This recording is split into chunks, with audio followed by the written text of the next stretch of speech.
Shalom and good morning. అనుదినము ఉదయకాలమున మీరు బ్రేక్ఫాస్ట్కు ముందుగానే ఆత్మీయ బ్రేక్ఫాస్ట్తో మీ దినం ఆరంభించడం ఎంత దీవెనకరం కదా పరిశుద్ధులారా. ఇదిన కృపా వాక్యము చూసుకుందాము. మత్తయి సువార్త 4వ అధ్యాయము 19వ వచనము. నా వెంబడి రండి, నేను మిమ్మను మనుషులను పట్టు జాలరుండుగా చేతునని వారితో చెప్పెను. వెంటనే వారు తమ తలలు విడిచిపెట్టి ఆయనను వెంబడించిరి. యాషువా మెస్సయ్య వారు మరి బాప్తిసం పొందిన తర్వాత 40 రోజులు ఉపవాసం ఉన్న తర్వాత పరిశుద్ధాత్మ చేత నింపబడిన తర్వాత అపవాది చేత శోధింపబడిన తర్వాత ఆయన మరి సువార్త ఆరంభకు మునుపుగా మరి సేవకులను పిలుచుకుంటున్నాడు. అక్కడ పేతురు అంద్రేయులను పిలిచే ముందు ఆయన చెప్తున్నాడు, నేను మిమ్మలను మనుషులు పట్టే జాలరుగా చేస్తానంటున్నాడు. ఎందుకు జాలరులే ఎన్నుకున్నాడో పరలోకపు తండ్రి అని యాషువా మెస్సయ్య అని ఆలోచిస్తే, ఈ లోకంలో జాలరులు అయితే ప్రాణముతో ఉన్న జీవంతో ఉన్న చేపలను తీసి వారు చంపుతారు ఒడ్డునకు చేర్చి.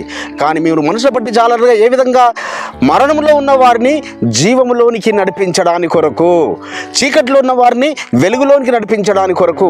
కాబట్టి ఆ చేపలకు పట్టేవారు వారికి అందులో శ్రేష్టమైన చేపలు ఏవో తెలుస్తుంటాయి. కొందరి చేపలకు మరి నైపుణ్యం కలిగిన చేప మత్స్యకారులకు సముద్రంలో అడుగు భాగంలో ఉండే మరి శ్రేష్టమైన పెర్ల్స్ కలిగే మరి ముత్యాలు కలిగే చేపలు కూడా వాళ్ళు కనుగొంటారు. కానీ నేను మిమ్మల్ని ఏ విధంగా చేయబోతున్నాను, మీరు మనుషులలో ఆని ముత్యాలను వెతికి పట్టుకునే విధముగా, మీరు ముత్యాలు మరి ఉపమానంలో యాషువా మెస్సయ్య వారు చెబుతారు. ఏమని చెబుతారు? మీరు ఒక మనుషుడు తనకున్న ఆస్తినంతా అమ్మి అట మంచి ముత్యమును కొన్నాడట.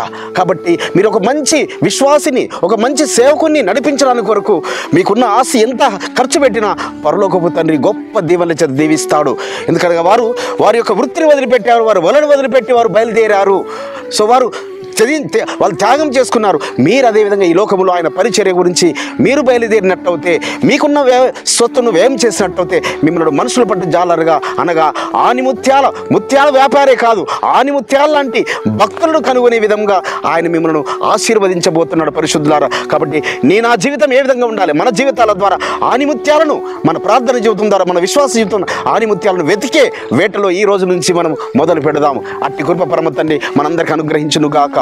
మహాగరుడమైన తండ్రి, పరిశుద్ధమైన రాజా, ఆనాడు నాయన శిష్యులకు మిమ్మల్ని మనుషుల పట్టు జాలరుగా చేస్తానని వాగ్దానం ఇచ్చి, అయ్యా ముత్యాల్లాంటి నాయన మరి అనేకులను, లక్షల కొలది విశ్వాసులను, సేవకులను వారు నడిపించినారు. అట్టి కృప నీ పిల్లలమైన మాకు కూడా దయచేయమని యాషువా మెస్సయ్య నామమున స్తుతించి వేడుకుంటున్నాం పరమ తండ్రి.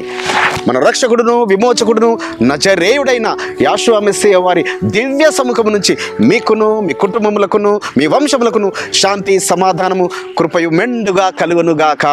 ఆమేన్.